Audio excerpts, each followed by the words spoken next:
블렌더 3.0 3D 그래픽의 입문 5번째 파트 강의를 시작하겠습니다. 5번째 파트에서는 4번째 파트에 이어서 애니메이션과 관련된 이야기를 계속해서 해보도록 하겠습니다. 그래서 이제 그 첫 번째로 바로 이 오브젝트가 갖고 있는 컨스트레인 기능에 대해서 이야기를 해보죠. 오브젝트를 선택해서 이제 그 탭 중에 보게 되면 바로 오브젝트 컨스트레인 프로퍼티라는 탭이 있죠. 이 탭에 보게 되면 바로 추가를 할 수 있는 여러가지 컨스트레인 기능이 준비가 되어 있습니다. 저는 여기서 이제 그 이 모든 기능을 다 설명할 수는 없기 때문에 대표적인 몇 가지만 설명을 해보도록 하겠습니다. 일단은 먼저 이제 이 컨스트레인 개념이 무엇인지 좀 설명을 해보죠. 우리가 보통 이제 그 다음같이 이제 어떤 오브젝트가 있다고 가정했을 때 이 오브젝트가 만약에 이 몽키 오브젝트를 따라서 위치 회전 크기가 바뀌어야 된다. 보통 이제 그 같은 성격의 작업을 위해서 set parent 기능을 사용해 주게 되죠. 오브젝트를 선택해서 Ctrl P set parent to object. 그러면은 이 몽키 오브젝트가 갖고 있는 이 위치의 변화 또는 또 회전의 작용, 동시에 또 스케일의 변화, 이같이 바로 종속이 된 이 차일드 오브젝트가 상위의 패런트 오브젝트의 위치 회전 크기의 변화에 따라서 같이 따라 움직인다는 걸 알 수 있습니다. 그런데 이제 이 같은 set parent의 작용은 애니메이션에 따라서, 즉 키프레임 애니메이션에 따라서 어떤 특정 시간 동안은 종속이 되어 있다가 또 어떤 특정 시간 이후에는 종속이 해제된, 즉 차일드 오브젝트가 이제 종속 관계가 끊어져서 자유롭게 움직일 수 있는 바로 이제 그 같은 구조를 만들어낼 수가 없죠. set parent 기능으로는 그 같은 작용을 만들어낼 수가 없습니다. 그래서 이제 바로 이같이 set parent가 갖고 있는 이제 이 애니메이션화 시킬 수 없는 그런 단점을 보완을 해서 사용해 주기 위해서 바로 이 constraint 기능을 사용해 주게 됩니다. 역시 이제 이 constraint 기능을 사용해서 위치 회전 크기에 따라서 종속된 효과가 만들어지면서 동시에 그 종속 관계를 온오프를 할 수 있고 또한 그 종속이 되는 시각적인 강도를 마음대로 바꿔놓을 수 있습니다. 이제 그 같은 상태를 키프레임으로 재조정을 할 수 있다는 얘기죠. 다시 오브젝트를 선택해서 Alt P 클리어 패런트 관계는 끊어버리죠. 오브젝트가 갖고 있는 스케일은 조금 이제 작게 바꿔놓고 Ctrl A Apply 스케일 기능을 사용해서 스케일 값을 1, 1, 1 상태로 만들어 놓겠습니다. 이제 이 상태에서 바로 이제 이 스피어 오브젝트가 몽키 오브젝트가 갖고 있는 이제 이 위치 회전 크기에 따라서 이 종속된 효과를 얻기 위해서 바로 해당 오브젝트의 Copy Location, Copy Rotation, Copy Scale, Copy Transform 이 4개의 기능을 사용할 수 있습니다. 기본적으로 이제 이 Copy Location은 어떤 특정 대상, 타겟 오브젝트가 갖고 있는 그 위치 값을 그대로 복사를 시켜서 적용을 해주게 됩니다. 같은 식의 개념으로 Copy Rotation은 회전 값을, Copy Scale은 크기 값을, Copy Transform은 위치 회전 크기 값을 동시에 복사를 해주게 됩니다. 오브젝트를 선택하고 바로 Copy Location. 그러면 이제 이 같은 constraint 기능이 추가됐죠. 여기서 이제 이제 종속될 대상 그 타겟 오브젝트를 선택을 해줍니다. 스포이드 도트를 사용해서 클릭해서 이 몽키 오브젝트를 가르쳐 주죠. 그럼 이제 어떻게 되죠? 보게 되면 이제 이 스피어 오브젝트가 갖고 있는 그 위치가 이 몽키 오브젝트에 완전히 종속이 되어 있다는 걸 알 수 있죠. 와이프레임 상태에서 봤을 때 보게 되면 이같이 종속이 되어 있습니다. 그래서 몽키 오브젝트의 위치가 바뀌게 되면 어떻게 되죠? 바로 이 컨스트레인이 걸려있는 오브젝트도 같이 따라 움직인다는 걸 알 수 있죠. 다시 이제 스피어 오브젝트를 선택해서 지금 보게 되면 엑시스를 보게 되면 X축도 따라가고 Y축도 Z축도 같이 따라가도록 축 설정이 되어 있죠. 만약에 이제 특정 축만 이렇게 체크가 되어 있다면은 바로 몽키 오브젝트가 이제 움직이게 되면은 어떻게 되죠? 이제 이 스피어 오브젝트는 X축으로만 움직인다는 걸 알 수 있죠. 시각적으로 이제 좀 더 보기 편하도록 해주기 위해서 다음같이 오브젝트에 대해서 새로운 재질을 하나 적용해 놓고 디스플레이, 뷰포트 디스플레이 쪽에서 컬러 값을 붉은색 계열로, 몽키 오브젝트도 역시 똑같이 새로운 재질을 적용해서 뷰포트 디스플레이 설정 값을 푸른색으로 바꿔놓죠. 현재 이제 그 솔리드 모드의 타입은 이 바로 오브젝트 모드 대신에 매티리얼 타입으로 선택을 해놓겠습니다. 아무튼 이제 그 지금 이 스피어 오브젝트는 바로 이 카피 로케이션 컨스트레인의 작용에 영향을 받아서 X축으로만 종속되어 있는 상태가 만들어지고 있습니다. Y축도 체크를 해주면 X축과 Y축이 동시에 종속되어 있는 효과가 만들어지게 되겠죠. 세 축이 모두 체크되어 있다면 역시 그대로 X, Y축이 완전히 종속되어 있는 상태가 만들어지게 됩니다. 이때 이제 그 이 스피어 오브젝트에 적용이 되는 이 컨스트레인 작용 중에 보게 되면 옵셋 작용이 있죠. 옵셋 작용을 체크를 해주면 종속되기 이전에 이 스피어가 갖고 있었던 위치 값이 있겠죠. 그 위치 값을 반영을 해줍니다. 그럼 어떻게 되죠?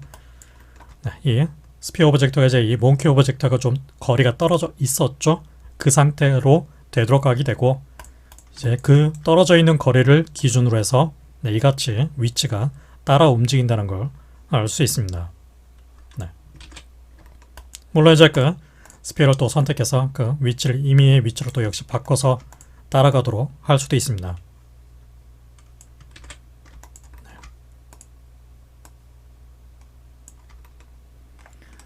이때 이제 그 이 종속이 될 때 타겟 오브젝트와 이제 그 종속이 되는 두 오브젝트 사이의 이 축 계산을 어떤 식으로 반영할 것인가, 바로 타겟 오너 쪽에 있는 이 축 설정을 지정할 수 있죠. 현재는 이제 그 둘 다 월드 스페이스로 적용이 되어 있습니다. 그 얘기는 지금 이 컨스트레인이 걸려 있는 오브젝트가 갖고 있는 이제 이 위치 값을 계산을 했을 때, 즉 오너 쪽에 위치 값을 월드 스페이스를 기준으로 이 월드 축을 기준으로 해서 좌표 계산을 하고 그 계산 값을 타겟 오브젝트가 갖고 있는 월드 스페이스, 역시 이 월드 스페이스를 기준으로 해서 이 종속 효과를 만들어 준다는 뜻입니다. 하지만 만약에 이제 그 이 오브젝트가 갖고 있는 이제 그 로컬 축이 있겠죠. 바로 로컬 축을 기준으로 해서 이 뭔가 이렇게 이제 그 축이 틀어져 있다면은 로컬 축 상태에서는 좀 이렇게 축이 틀어져 있죠. 이렇게 축이 틀어져 있습니다.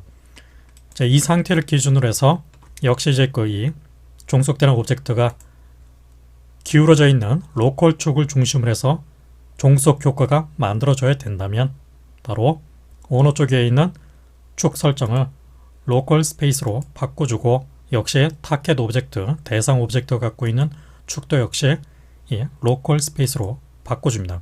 그럼 이제 그에 따라서 축의 위치가 좀 살짝 달라진다는 걸 알 수 있죠.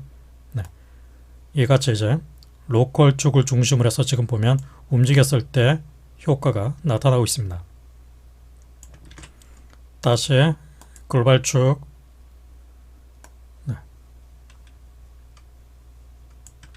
하지만 이제 그 보통 일반적인 그 상황에서는 월드 축을 중심으로 해서 따라가도록 해주게 되겠죠. 그래서 오너 쪽, 월드, 타겟, 월드 스페이스 둘 다 월드로 맞춰놓고 보통은 작업을 해주게 될 겁니다.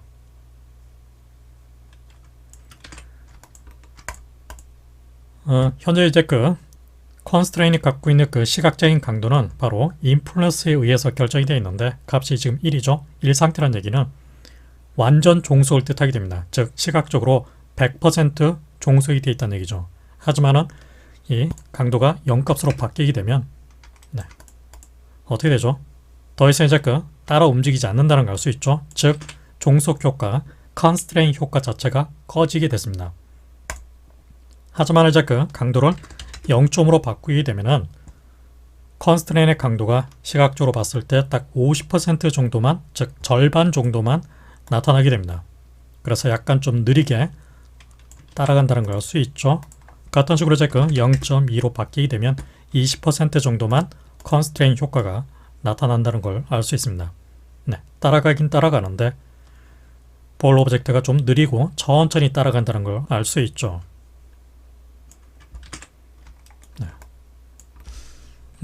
그래서 이제 그 이 인플루언스에 대해서 어떤 키프레임을 넣어서 예를 들어서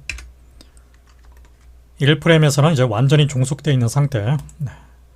마우스 커서를 인플루언스 필드를 가리킨 상태에서 단축키, I키 또는 옆에 있는 이 애니메이션 프로퍼티 버튼을 눌러줍니다. 그러면은 첫 번째 키프레임이 들어가 있겠죠. 그래서 이제 이 50프레임 동안은 다시 키프레임, 즉 100% 종속 상태를 유지를 했다가 60프레임 위치에서는 그 값이 이같이 0값으로 바뀌면서 즉 종속 관계가 해제된 상태로 바꿔줍니다. 그래서 이제 이 몽키 오브젝트가 이제 이같이 이제 1프레임 위치에서 이같이 위치가 바뀌어 있다가 I키, 로케이션 그리고 90프레임 동안 또 이렇게 움직이다가 I키, 로케이션 그러면은 어떻게 되죠? 쭉 따라가다가 50프레임 이후부터는 종속 관계가 이제 해제돼서 원래 이제 종속되기 이전에 컨스트레인을 걸기 이전에 가지고 있었던 그 위치로 되돌아간다는 걸 알 수 있죠. 이렇게 바로 이같이 이제 이 컨스트레인 기능은 일반적인 셋 패런트가 할 수 없는, 즉 어떤 특정 시간 동안은 종속 관계가 유지가 되어 있다가 특정 시간 이후에는 종속 관계가 해제된 끊어진 상태를 이렇게 만들어낼 수 있습니다.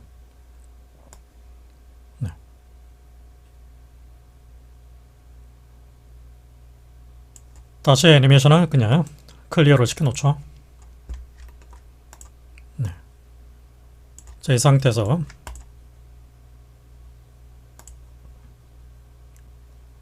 역시 이 몽키 오브젝트가 갖고 있는 세 개의 속성에 대해서도 클리어 키프레임 제거를 해놓겠습니다. 이번에는 제가 컨스트레인 기능 중에 보게 되면 바로 이 인버트 기능이 있죠. 제 인버트 기능은 현재 주어진 축 방향으로 컨스트레인 효과를 만들어주긴 하는데 역방향으로 컨스트레인 효과를 만들어주게 됩니다. 일단 옵셋 기능을 꺼버리죠. 끈 상태에서 봤을 때 보게 되면 이 몽키 오브젝트의 그 위치에 따라서 볼 오브젝트도 같이 완전히 종속되어 있는 상태가 지금 만들어지고 있죠. 그런데 이 볼에 대해서 바로 인버트 X, Y, Z를 다 체크를 해줍니다.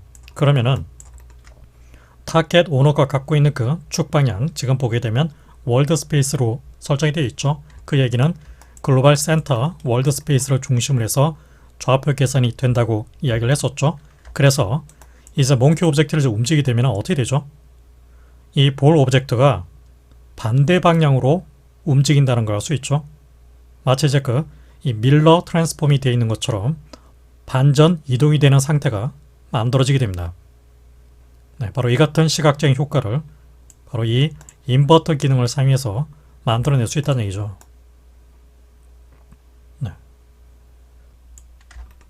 그런데 이제 작업의 경우에 따라서는 어떤 오브젝트에 하나 이상의 이 다중 컨스트레인을 적용해야 할 경우가 있습니다. 저 같은 경우는 이제 딱 하나만 적용이 되어 있죠. 다시 몽키 오브젝트의 위치 회전 값을 백스페이스, 회전도 백스페이스, 원위치로 바꿔놓죠. 자, 이 상태에서 이제 이 바로 몽키 오브젝트를 하나 더 복사시켜서 Shift D, X축으로 이만큼 이동을 시켜줍니다. 그리고 이제 이 스페어에 대해서 새로운 카피 로케이션을 또 하나 추가를 해주죠. 추가를 해놓고 새롭게 추가된 카피 로케이션이 갖고 있는 타겟 오브젝트는 바로 복사된 몽키 오브젝트를 선택을 해줍니다. 이렇게 되면은 지금 보게 되면 일단 앞서 단계에서 적용했었던 카피 로케이션의 인버트 기능을 일단 꺼놓죠.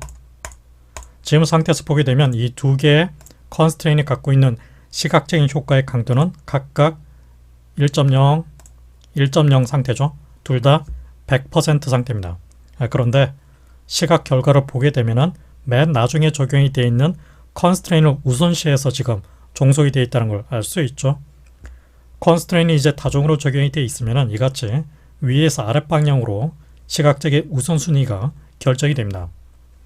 각각의 컨스트레인이 갖고 있는 그 시각 효과를 끄기 위해서 여기 있는 이제 눈알 모양의 버튼이 있죠. 이 기능을 꺼서 해당 컨스트레인의 작용을 일시적으로 온오프를 할 수 있습니다. 아무튼 이제 지금 상태에서 봤을 때 이 두 개의 컨스트레인이 갖고 있는 시각 효과의 강도가 지금 모두 다 100% 상태인데, 이때 두 번째 적용되어 있는 컨스트레인이 갖고 있는 시각 효과의 강도를 100%가 아니라 0.5%로 바꿔보죠. 그러면은 50%만 딱 적용이 되겠죠. 이제 이 상태에서 두 번째 몽키 오브젝트를 좀 움직이게 되면은 어떻게 되죠? 보게 되면 바로 이 스피어 오브젝트가 첫 번째 컨스트레인 대상인 몽키 1번 오브젝트가 갖고 있는 그 위치 사이에 정확하게 센터 위치에 딱 정렬이 된다는 걸 알 수 있습니다. 네. 1번 몽키 오브젝트를 선택했을 때도 보게 되면 항상 어떻게 되어 있죠? 절반 정도만 딱 거리값이 유지가 된다는 걸 알 수 있죠. 네, 바로 이 같은 시각 효과를 얻어낼 수도 있습니다. 바로 이제 해당 오브젝트에 이렇게 두 개의 컨스트레인을 적용해 놓고 한쪽에 있는 컨스트레인의 시각적인 효과의 강도를 이렇게 낮춰주게 되면 이런 효과를 얻을 수 있다는 얘기죠. 네. 이같이 항상 센터 위치만 지금 배치가 되고 있는 상태입니다. 네.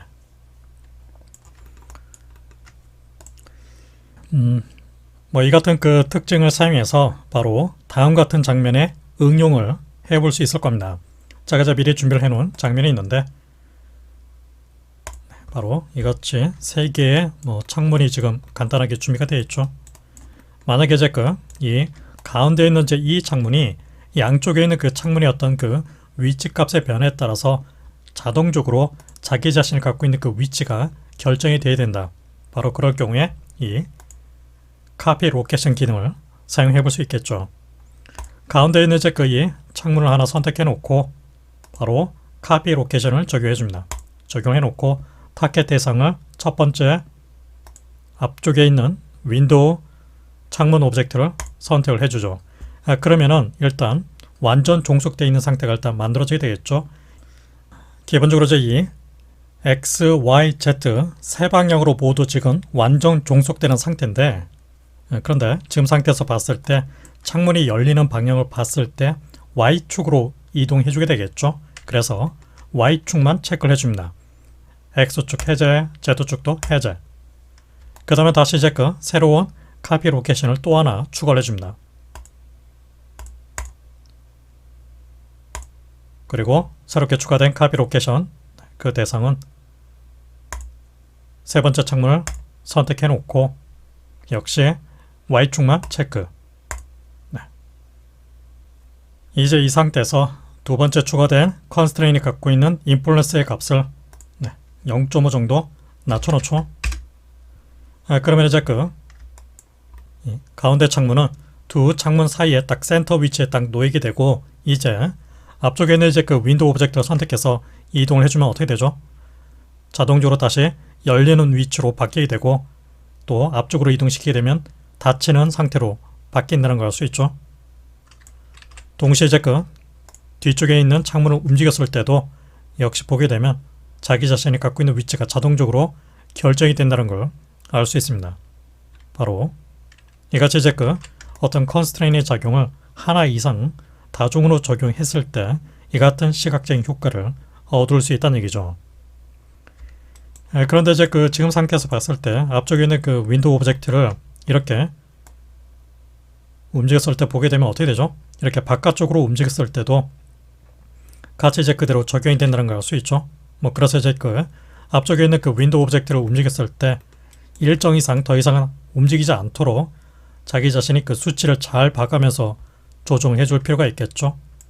아니면은 바로 해당 오브젝트에 대해서는 바로 컨스트레인 타입 중에 보게 되면 이 리미트 로케이션이라는 컨스트레인 기능이 있죠. 이 기능을 사용해 주게 되면은 자기 자신이 갖고 있는 위치 값의 변화에 대해서 최소 최대값 범위 안에서 딱 고정이 됩니다.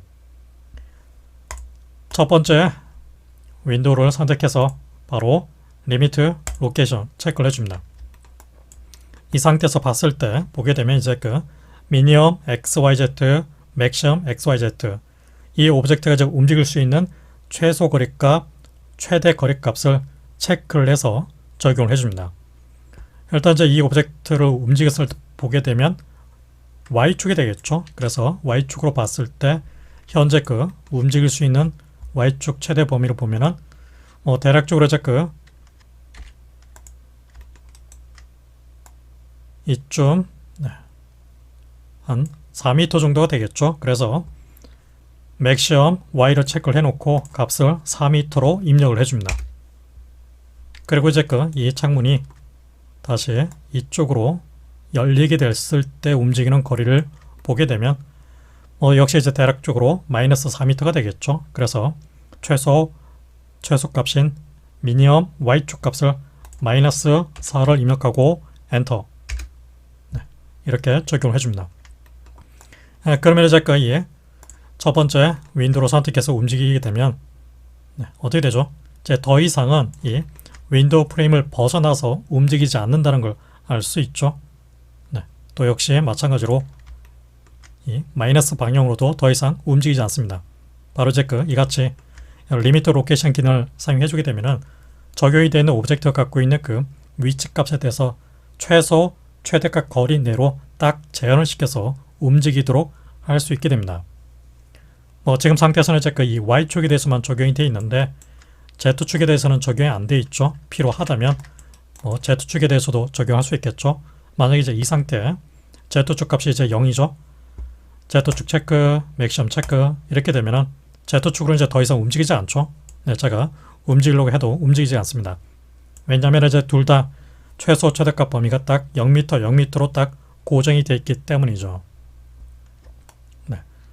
역시 이제 X축으로도 지금 보면 자유롭게 움직일 수 있는 상태인데 현재 X축에 갖고 있는 값을 보면은 마이너스 0.26 정도 되죠. 그래서 X축으로 마이너스 0.26 그리고 맥시멈 X는 0m로 딱 제한을 시켜줍니다. 그러면은 이제 이 오브젝트는 순수하게 Y축을 기준으로 해서만 이렇게 자유롭게 움직일 수 있는 상태가 되는데 역시 이제 그 범위도 최소 최대값 범위 안에서만 움직일 수 있게 됩니다. 아무튼 이제 이 첫 번째 창문의 이동에 따라서 바로 이 중간 창문, 두 번째 창문이 카피 로케이션 두 개의 기능에 의해서 자기 자신이 갖고 있는 그 위치 값이 자동적으로 결정이 되고 있습니다. 바로 이 같은 구조를 역시 만들어낼 때도 역시 카피 로케이션을 다중으로 적용해서 만들어낼 수 있다는 얘기죠.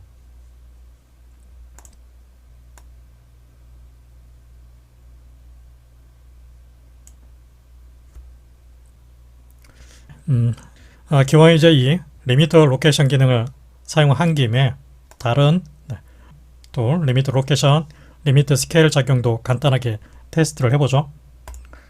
새로운 씬을 만들어 주겠습니다.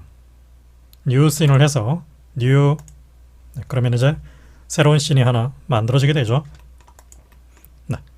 여기서 이제 새로운 큐브 박스를 하나 생성을 해 놓죠. 사이즈를 대략적으로 5m 정도 지정해 놓겠습니다.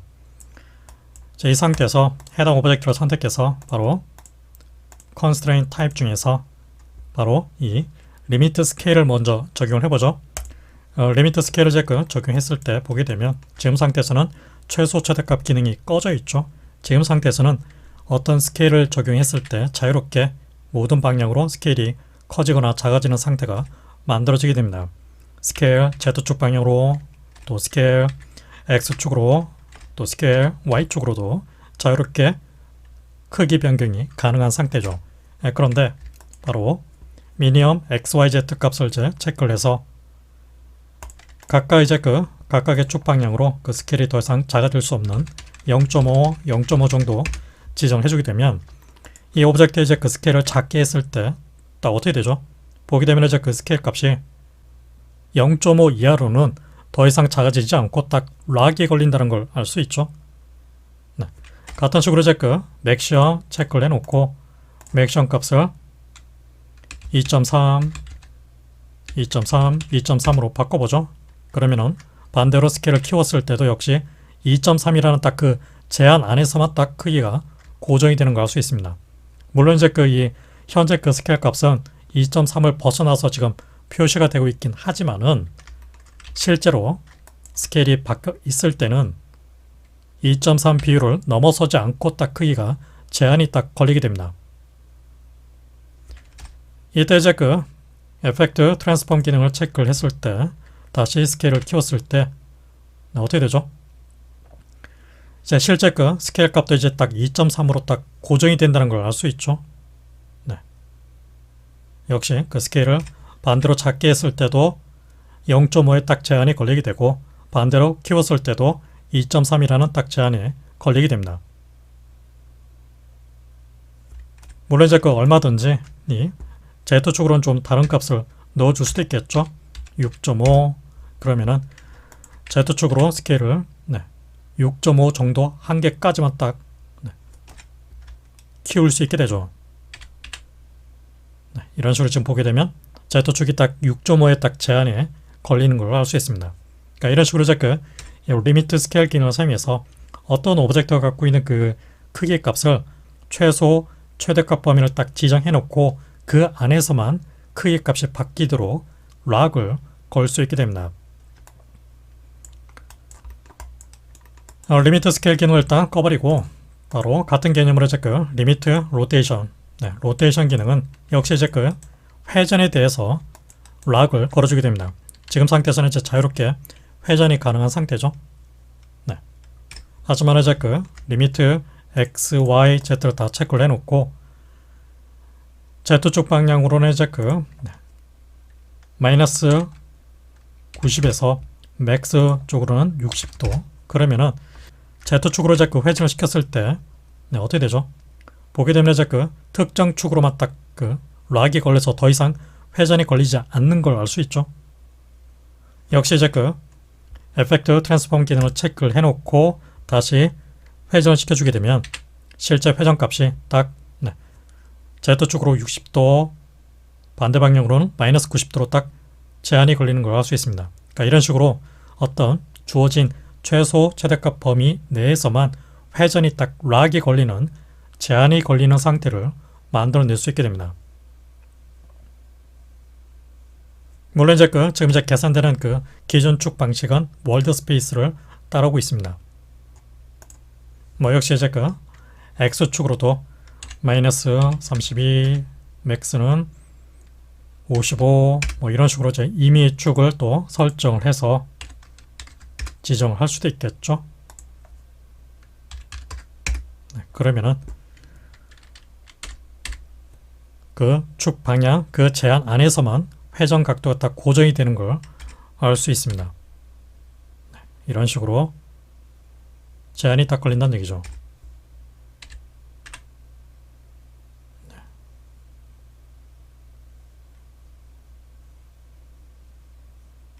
역시 이제 그 리미트 스케일, 리미트 로테이션과 같은 개념으로 일단 기능을 꺼놓고 역시 리미트 로케이션 기능을 사용할 수도 있겠죠. 저는 새롭게 아이코스피어 오브젝트를 하나 생성해 놓고 레디어스를 0.6 정도 지정해 놓죠. 바깥쪽에 있는 이제 큐브는 디스플레이 상태를 뷰포터 디스플레이 타입을 텍스처 대신에 와이어프레임으로 바꿔 놓겠습니다. 지금 상태에서는 이제 이 스피어가 이제 자유롭게 움직일 수 있는 상태죠. 그런데 이제 접의 경우에 따라서는 어떤 특정 오브젝트가 마치 공간 안에 갇혀 있는 것처럼 특정 그 거리값을 초과해서 벗어나서 움직일 수 없는 상태로 만들 경우도 있을 겁니다. 이제 그럴 경우에 해당 오브젝트에 대해서 이같이 바로 리미트 로케이션 기능을 적용을 해줍니다. 대략적으로 봤을 때 이제 이 오브젝트를 봤을 때 보게 되면 대략적으로 한 2m 정도가 되겠죠. 그래서 이 오브젝트에 대해서 X축으로 최대 2m 최소값으로는 마이너스 방향이 되겠죠. 그래서 마이너스 2m 같은 식으로 이제 XY 최소값도 마이너스 2, 마이너스 2 최대값 범위도 플러스 2, 플러스 2m로 바꿔줍니다. 그러면 이제 이 스피어 오브젝트를 이제 보게 되면 이제 어떻게 되죠? 마치 이제 이 큐브 박스 안에 갇혀 있는 것처럼 그 안에서만 딱 움직임이 제한이 걸린다는 걸 알 수 있죠. 하지만 이제 바로 밑에 있는 인플루언스 값이 0이 된다 그러면은 이제 자유롭게 바깥쪽을 벗어나서 움직임이 가능하다는 걸 알 수 있죠. 하지만 다시 인플루언스가 1이 된다면 다시 어떻게 되죠? 안쪽으로 이제 딱 되돌아오는 거 알 수 있죠. 그래서 주어진 XY 제한 범위 안에서만 그 움직임이 이렇게 만들어지게 됩니다.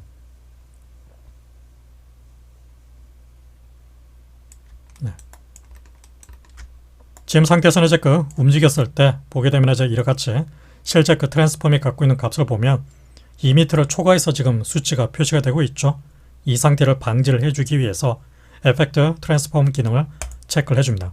체크를 해놓고 보게 되면 이제는 적용되는 수치 값이 실제로도 딱 주어진 미니멈, 맥시멈 값 범위 안에서만 딱 조정이 된다는 걸 알 수 있죠.